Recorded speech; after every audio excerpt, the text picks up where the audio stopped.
Iran mengultimatum Amerika Serikat untuk memperluas perang jika serangan Amerika Serikat terus berlanjut. Lalu bagaimana Iran mempersiapkan perang habis-habisan melawan Amerika Serikat dan sekutunya di kawasan bersama praktisi dan pengajar hubungan internasional Synergy Policies Dina Prapto Raharja. Selamat petang Mbak Dina. Selamat petang, Mbak Ilona. Ya, Iran ultimatum Amerika Serikat akan menyerang habis-habisan kalau adu kuat.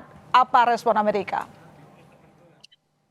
Iran dalam posisi nggak mungkin mundur ya, sehingga sebenarnya apapun yang terjadi, Iran pasti berusaha untuk mendapatkan status yang lebih baik di kawasan dan sebenarnya posisinya tetap sama ya, dia berharap mendapatkan rekognisi bahwa stabilitas di kawasan Timur Tengah itu wajib melibatkan Iran, sehingga isolasi dan sanksi ekonomi yang berkepanjangan terhadap Iran otomatis harus dicabut. Makanya Hormuz dia pegang terus. Jadi Amerika Serikat dalam posisi dalam kepentingan dalam negerinya sendiri adalah untuk menunjukkan bahwa apa yang diinisiasi tanggal 28 Februari 2026 itu adalah jalan yang benar.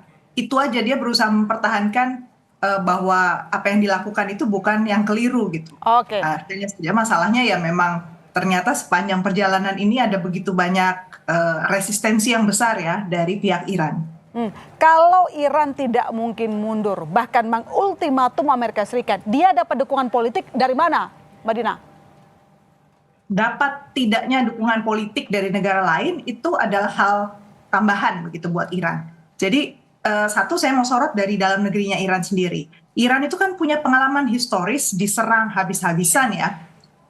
Dalam perang Iran-Irak, kemudian juga saat dia dilumpuhkan di revolusi Iran, sehingga dengan posisi yang sudah terjepit habis jatuh revolusi 79 itu dia langsung diserang oleh Irak dibantu oleh Amerika Serikat. Bisa dibayangkan situasi di dalam negeri Iran itu melakukan penyesuaian.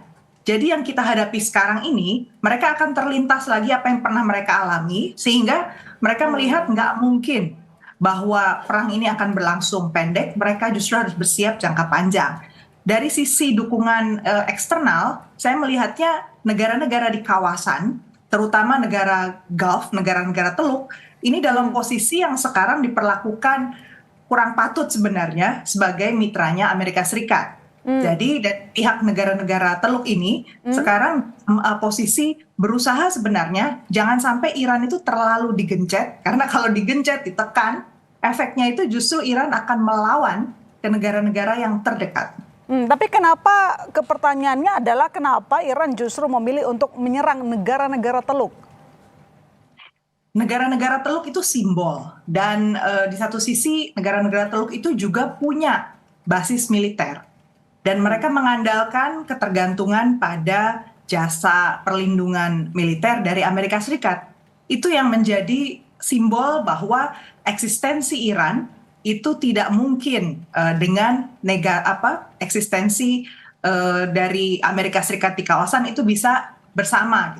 Harus ada posisi yang disepakati dari kedua belah pihak, entah Amerika cabut dari Timur Tengah, dari military bases yang ada di negara-negara Teluk, atau memang Iran harus diakui bahwa dia memang pemain yang penting di kawasan. Ya, kalau sebagai simbol pun kita ketahui bahwa negara Teluk itu ada pangkalan militer Amerika Serikat, begitu ya. Lalu apakah nanti negara Teluk akan diam saja atau menunggu apa gerakan permintaan dari Amerika?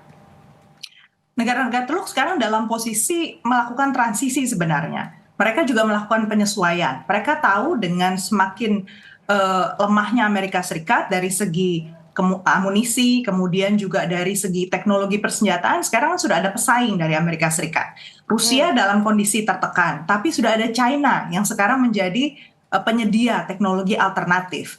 Sebenarnya kerjasama Iran dengan China, kemudian Saudi Arabia dengan China, bahkan India dengan Pakistan dengan China itu kan sudah berkembang. Artinya pemain alternatif dari Amerika Serikat itu ada. Hanya saja proses penyesuaian sehingga semua bisa berpindah ke jalur kerjasama yang lebih luas dengan China itu masih butuh waktu. Nah itu yang juga akhirnya ada negosiasi sama Amerika Serikat lah. Cuman Amerika Serikat ini negosiasinya lewat senjata. Ada opsi lain sebenarnya bagi Iran misalnya untuk melakukan penyerangan militer Amerika Serikat yang melakukan blokade. Kenapa bukan langkah itu yang diambil?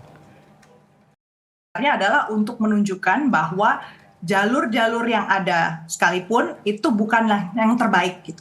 Oke. Bahkan ketika ditawarkan oleh Iran, ini kan gosipnya ada tawaran dari Iran ya, tapi kalau saya sih menduganya sebenarnya bukan dari Iran, tapi dari negara-negara tetangga, tawaran untuk gencatan senjata yang 10 hari itu. Jadi kalau beritanya kan ini dari pihak Iran kalau menurut Amerika Serikat. Tapi dugaan saya sebenarnya negara-negara di kawasan itu juga dengan aktif berusaha untuk mengendalikan arah perang dengan cara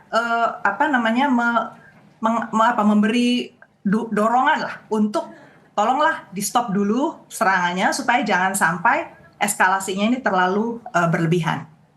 Ya, tadi posisi negara Teluk sudah kita ketahui, tapi bagaimana dengan posisi negara NATO seperti Rusia? Responnya seperti apa dengan melihat sudah hampir 2 pekan saling serang antara Amerika Serikat dengan Iran? Negara NATO atau Rusia? Karena itu negara NATO dan Rusia maksud saya. Oh, negara NATO dan Rusia. Oke. Negara-negara NATO posisinya satu, kemarin di pertemuan terakhir di Ankara, mereka tidak mau terlibat langsung dalam perang di Iran.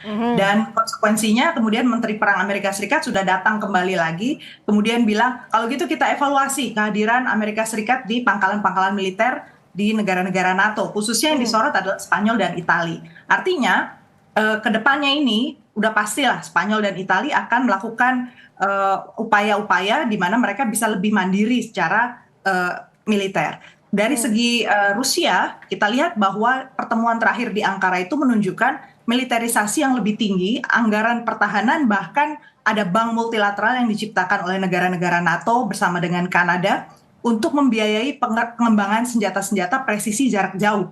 Dan ini artinya Rusia itu menjadi salah satu target sasaran. Jadi Rusia ini dalam posisi yang dibidik betul oleh Rusia, jadi oleh NATO, sehingga artinya ke depannya ini sebenarnya posisi Rusia dalam posisi yang masih ditekan oleh NATO.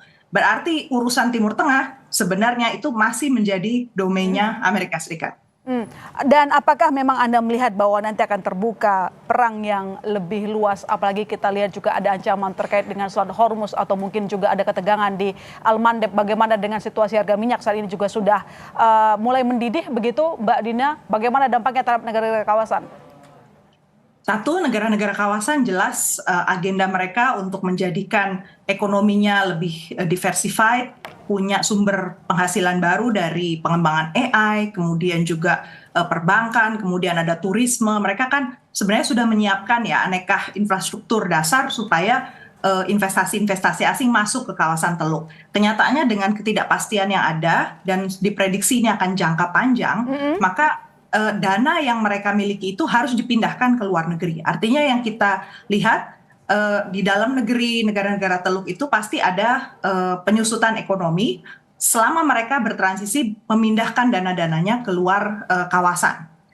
Yang diharapkan oleh Amerika Serikat ini yang kemarin negosiasi juga dari pihak Amerika dengan negara Teluk adalah pindahnya ke Amerika dong. Nah, kalau saya lihat sih dalam jangka panjang justru negara-negara kawasan di Teluk itu akan berusaha untuk satu sisi tidak akan mengkonfrontir langsung bilang tidak pada Amerika Serikat, tapi mereka menyimpan dananya untuk bekerja sama dengan mitra lain. Salah satunya yang paling utama adalah China. Baik, terima kasih Mbak Dina telah bergabung di Kompas Petang. Sampai ketemu lagi.